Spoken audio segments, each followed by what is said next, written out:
चलिए तैयार हैं? देखिए हम लोग जो कल पढ़े थे है ना, पिछले दिन ये पढ़ रहे थे जीवन के विभिन्न आयाम। उसमें भाग 1 में आपको वैदिक काल का सारी चीज बताया गया था। क्या भाषा था, क्या विशेषता था, क्या रहन सहन था, क्या खान पान था, क्या पूजा पाठ था। आज जो हम पढ़ेंगे भाग 2 में आपको इसमें पढ़ेंगे इनाम गांव का एक ताम्र बस्ती। ताम्र बस्ती, ताम्र मतलब समझ रहे हैं, तांबा धातु। तो एक नए गांव के बारे में हम पढ़ेंगे, इसलिए इसको पढ़ना इसलिए जरूरी है कि जब वैदिक काल हम पढ़ें, आज काल हम पढ़ें, तो इसको पढ़ना जरूरी है ना।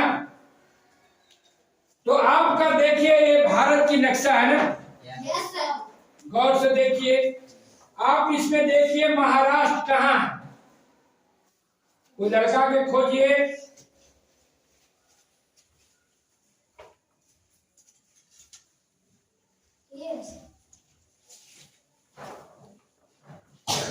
चलिए देखिए, ये आपका है महाराष्ट्र। ये भारत के किधर है, उत्तर है कि दक्षिण है, बताइए तो। है ना, भारत के है ना। इधर उत्तर और यहाँ से इधर, यहाँ से इधर पूरब और यहाँ से इधर पश्चिम। तो दक्षिण और पश्चिम में, पश्चिम है ना महाराष्ट्र। तो महाराष्ट्र राज्य के घोर नदी के तट पर, घोर नदी के तट पर एक ताम्र बस्ती मिला, है ना। और जिस समय आपका वैदिक काल का ये समकालीन, जिस समय वेदों की रचना हो रही थी, है ना, वेदों का जी क्षेत्र बढ़ रहा था, आर्यों का क्षेत्र बढ़ रहा था, उसी जो है वैदिक काल में, है ना, लगभग आज से करीब 2600 से 2700 ईसा पूर्व पहले लोग वहां रहते थे, लोग वहां रहते थे। इसलिए किसका समकालीन हो गया, वैदिक काल का समकालीन हो गया। तो इमाम गांव के जो लोग रहते थे वहां मिट्टी के घर में रहते थे, मिट्टी का घर होता था। फूस से आपका जो सरकंडा इन्हें देखते हैं, सरकंडा उसी को बोलते हैं, फूस से छाया हुआ रहता है ना। और वहां का लोग का भी मुख्य पेशा था कृषि और पशु पालन, भेड़ बकरी उनका पालना था। और खेती में आपको जौ, गेहूं, मटर, मसूर सब खेती भी वहां होता था।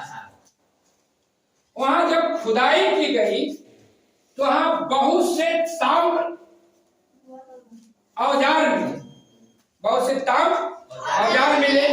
इसीलिए उसको नाम दिया गया इमाम गांव का एक ताम्र बस्ती। इसलिए वहां काफी मात्रा में औजार मिला।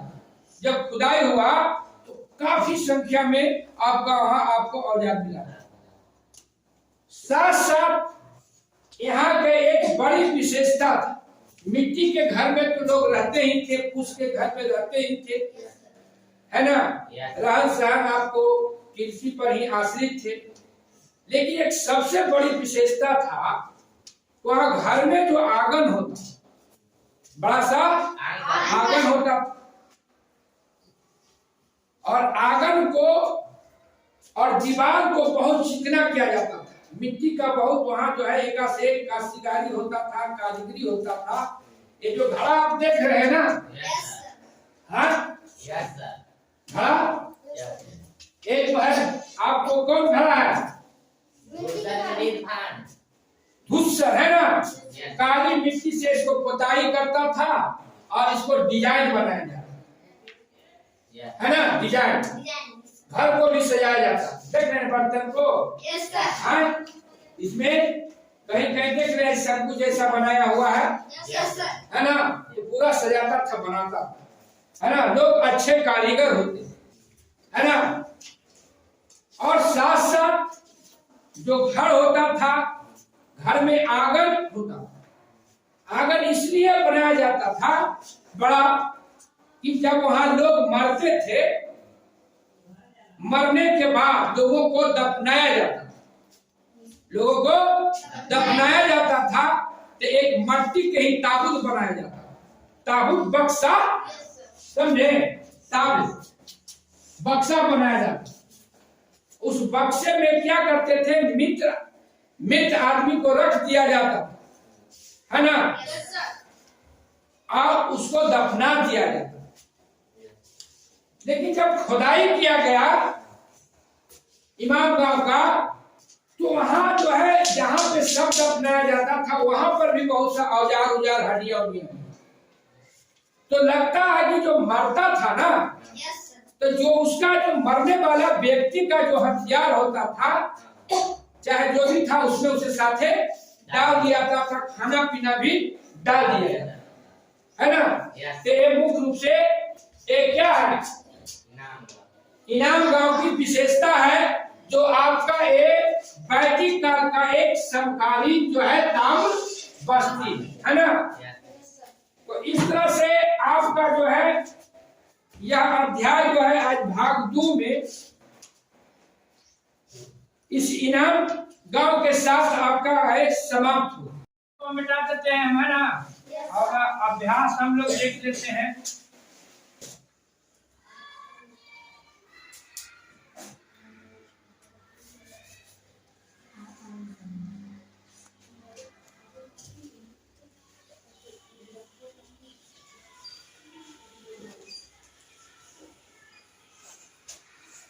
अभ्यास, है ना, आइए इतिहास है, याद नहीं करिएगा ना तो जल्दी निकलता है दिमाग, है ना। इसलिए आइए याद करें, इसमें लिखा हुआ है ना। विज्ञान पढ़ते उसमें लिखता है अभ्यास प्रश्न उत्तर, लेकिन इसमें प्रश्न उत्तर नहीं लिखले है, ऐसा कि याद करिए, लिखने से काम नहीं चलेगा, इतिहास है ना। तो आइए हम आज करते हैं, पहला है वस्तुनिष्ठ प्रश्न, है ना। वस्तुनिष्ठ प्रश्न है, क में कहता है वेदों की कुल संख्या कितनी है? 1 4 5 8 4 4 है ना। वेदों की संख्या 4 है। फिर कहता है पुरुष सूक्त किस वेद में है? ऋग्वेद, है ना, ऋग्वेद। फिर है ऋग्वेद काल का प्रमुख व्यवसाय पशुपालन।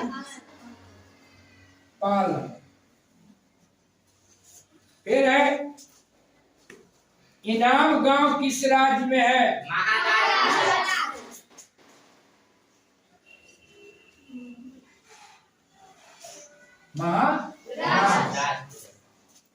अब है खाली स्थान को भरना है, दूसरा में, है ना, रिक्त स्थानों को पूर्ति करे। यारियों का विस्तार बिहार के खाली जगह नदी तक था, गंडक, उत्तरी बिहार में, है ना, गंडक नदी।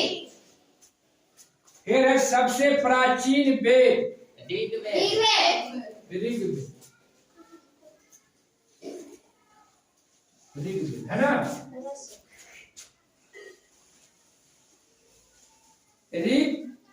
वैदिक आर्य अनाज पैदा करते थे, जौ, उसको असब भी बोलते थे, है ना, जौ असब। उसके बाद है इनाम गांव बस्ती है, ताम्रपाषाण बस्ती है ना, ताम्रपाषाण पाषाण बस्ती है ना। उसके बाद है वैदिक कबीले के प्रधान को कहा जाता था मुखिया है ना, मुखिया कहा जाता था। आज भी मुखिया है ना। आप लोग का मुखिया कौन है भाई?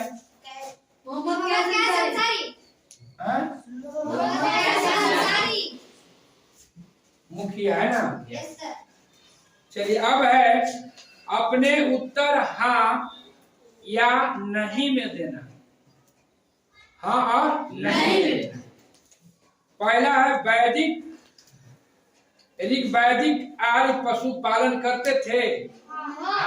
पशुपालन ही मुख्य व्यवसाय था ना, तो पशुपालन करते थे हाँ, है ना। आर्यों के जीवन में गाय और घोड़े का महत्वपूर्ण स्थान था। हाँ, इसलिए कि पशुपालन ही था। घोड़ा इसलिए था कि घोड़ा छोड़ा जाता था, उसमें जग होता था है ना, उसमें जो पकड़ लेता था लड़ाई होता था है ना। अपने क्या होता प्रभाव को दिखाते थे राजा है ना।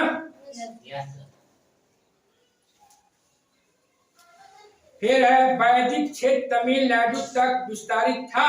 नहीं।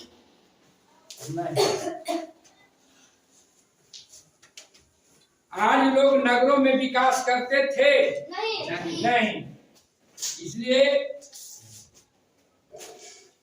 ये नगर नहीं था। नगर था कौन? आपने पिछले अध्याय में पढ़े थे ना, हड़प्पा सभ्यता जो था नगर के रूप में विकसित था ना। पहला जो भारत की नगरीय सभ्यता था, ये जो सभ्यता था ग्रामीण सभ्यता है ना, गांव की सभ्यता है ना। फिर है इनाम गांव के लोग मृतकों के जला देते थे। नहीं गलत है ना। ये दफनाते थे मिट्टी के ताबूत में है ना, अपने आंगन में।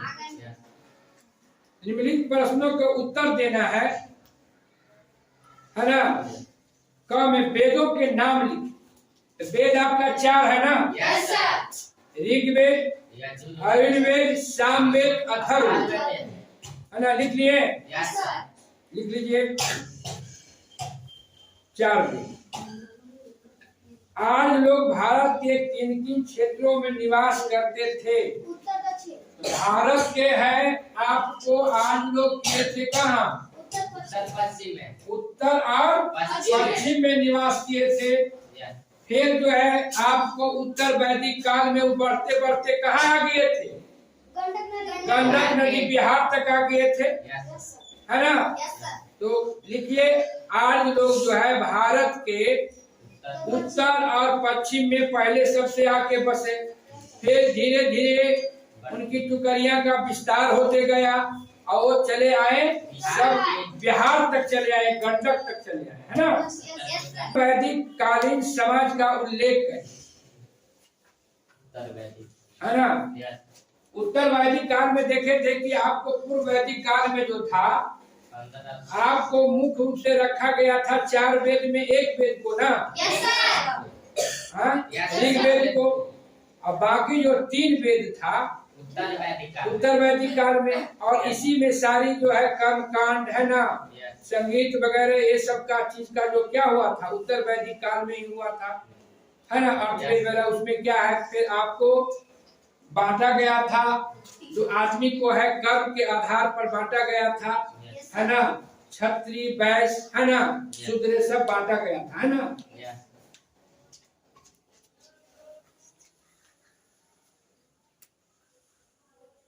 फिर है आपका इनाम गांव को मृतक का अंतिम संस्कार किस प्रकार से किया जाता था उस पर प्रकाश डालें। तो इनाम गांव के लोगों का जो मृतक था उनका संस्कार जो होता था आपको दफनाया जाता था, एक ताबूत बनाया जाता था मिट्टी का, उसी में सबको रख दिया जाता था। फिर उसमें उनका जो है खाने पीने वाला चीज जो था कुछ हथियार वगैरह देखते। आज भी कुछ लोग आप लोग गांव घर में देखते हैं, आज भी लोग मर जाते हैं तो उनके सामान को उनके साथ लगभग दे देता है ना, कुछ सामान पहनने वाला कपड़ा उपड़ा दे दिया जाता है। जब फिर जलाया जाता है तो कुछ दिया जाता है ना जी। भले आपको जिंदा में खाना बाप माई को नहीं दीजिए, लेकिन मरने घर हुआ कुछ दिया जाता है, कुछ उसको बोलते हैं मेवा कावा दिया जाता है ना। तो उस समय क्या होता था कि दफनाने के समय में उसको जो सामान था उनको मृतक को रख दिया जाता था। इसलिए जब प्रमाण मिला है, खुदाई में भी प्रमाण मिला है। तो लिख लीजिए, यही प्रकाश डालना इस ढंग से कैसे उसको दफन किया जाता है ना। आओ चर्चा करें, चर्चा करें। जब आप इतिहास पढ़ते हैं तो चर्चा नहीं करें तो पता चलेगा कि अतीत क्या था, वर्तमान क्या है। क्या वर्तमान में हम आगे बढ़ रहे हैं कि पीछे हो रहे हैं, है ना। अतीत सुंदर था कि वर्तमान सुंदर है, तो चर्चा करने से ही पता चलेगा ना। तो चर्चा पहला, आज जिन देवी देवताओं को पूजा करते थे उसकी सूची बनाइए तथा यह बताएं कि इनमें किन देवताओं को पूजा आज कल भी होती है। सूची बनाना है ना। यज्ञ होता था उस समय में, आज यज्ञ हो रहा है, हो रहा है ना। वृक्ष की पूजा उस समय होता था, आज भी वृक्ष की पूजा होता है ना। वट वृक्ष, अग्निदेव की पूजा होता था, आज भी अग्निदेव का पूजा हो रहा है। इंद्रदेव का पूजा होता था उस समय, तो आज भी इंद्रदेव का पूजा हो रहा है ना। जब बारिश नहीं होता है तो कहते हैं भगवान जल्दी बरस जाइए, पूजा करते हैं ना। गीत भी गाती है गांव में लोग, महिला सब, है ना, बारिश के लिए। तो क्या एक सूची बनाना इस ढंग से जो आप अपने जीवन में देखते हैं कि पहले का क्या था, है ना, आज क्या क्या, दोनों जो पहले था आज हो रहा है कि नहीं। तो हमको लगता है कि आधा से लगभग सब काम अभी भी उसी पर हम लोग चल रहे हैं। इसलिए कि हम लोग का जो मुख्य रूप से क्या है, वेद जो है हम लोग का, है ना। अब वेदे पर हम लोग चल रहे हैं, वेद से ही सारी कर्म कांड का जो है क्या है, आज उसी पर चल रहे हैं। तो इसको क्या करना है, चर्चा करना है, इसको लिखना।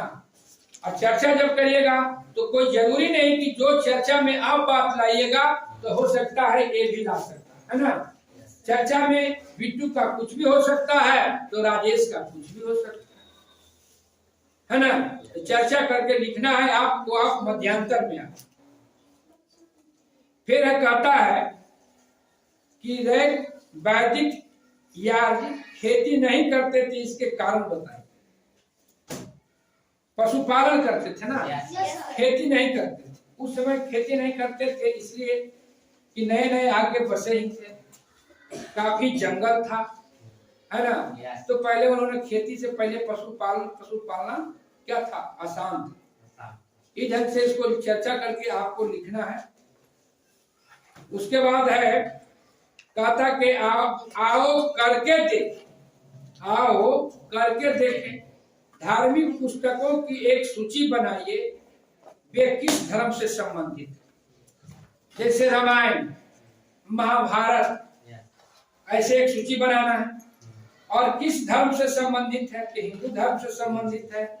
पुराण है, वो भी एक धर्म ग्रंथ है, मुस्लिम धर्म से संबंधित है ना। तो एक सूची बनाना है ना, और सूची बना के उसको लिखना है कि किस बाइबिल है ना, ईसाई धर्म का है बाइबिल। तो एक सूची बनाइए सारी धर्म ग्रंथों का और उससे किसका संबंध है ना। उसके बाद है आपको कुछ ऐसे शब्द लिखे जो दो भाषाओं में समान रूप से प्रयोग किए जाते हैं। बताए थे भाषा, मातृ, माँ, मदर या बेटा, जर्मनी है ना। तो कहता है कि जो समान है ना, तो वो जो क्या था, एक ही भाषा है और अलगे अलगे बोला जाता है। माँ भी बोला जाता है, माती भी बोला जाता है, मेटर भी और मदर भी। प्रश्न, बौद्ध प्रश्न। अब देखते हैं आपको बोध प्रश्न कितना पढ़े कितना समझे। पुराने समय में विद्यार्थी किस पद्धति से शिक्षा ग्रहण करते हैं? सुन के आश्रम में रहकर करते थे। 12 वर्ष तक रहना होता था। गुरु के साथ काम करना होता था। भक्त आरोनी की कहानी सुनाए ही आपको, है ना। तो ये सब चीज को आपको लिखना है कि पुराने समय में विद्यार्थी किस पद्धति से शिक्षा प्राप्त करते थे। आज तो एक कान से बोलिए एक कान से सांप, है ना। उसमें भी वो मूर्ति वाला कहानी सुनाएंगे कि 3 गो शिष्य था, तीनों को मूर्ति दिया गया था, एगो तार दिया गया था, है ना। तो कान को एक कान खोल के इन्हें की यह कान से जैसे बोल रहे सुनिए निकाल देता, आपको आज नहीं होगा। इसलिए क्या ये याद करें, इतिहास पढ़ना है। फिर है अरुणी के आश्रम और आपकी पाठशाला में क्या अंतर है। आरुणी जो रहते थे आश्रम में वो क्या था, उसका झोपड़ी है। आपका आश्रम क्या है, छत है, पंखा लगा हुआ है, मरकरी लाइट लगा हुआ है, ब्लैक बोर्ड है। अब तो आ गया स्मार्ट क्लास आ गया है एकदम, लेकिन उस समय स्मार्ट क्लास नहीं था, न ब्लैक बोर्ड था, न पंखा था, फिर भी पढ़ते थे, है ना। प्राकृतिक वातावरण में रहते थे, है ना। इस ढंग से पढ़ाई होता था, है ना। तो आज की पाठशाला और कल की पाठशाला में तो अंतर लिखना है, और आज के गुरु आज का शिष्य में भी अंतर लिखना है। तो आज जो है इस अभ्यास के साथ प्रश्न उत्तर के साथ आइए आज करें और अपने जीवन के आयाम को समझे और अब समाप्त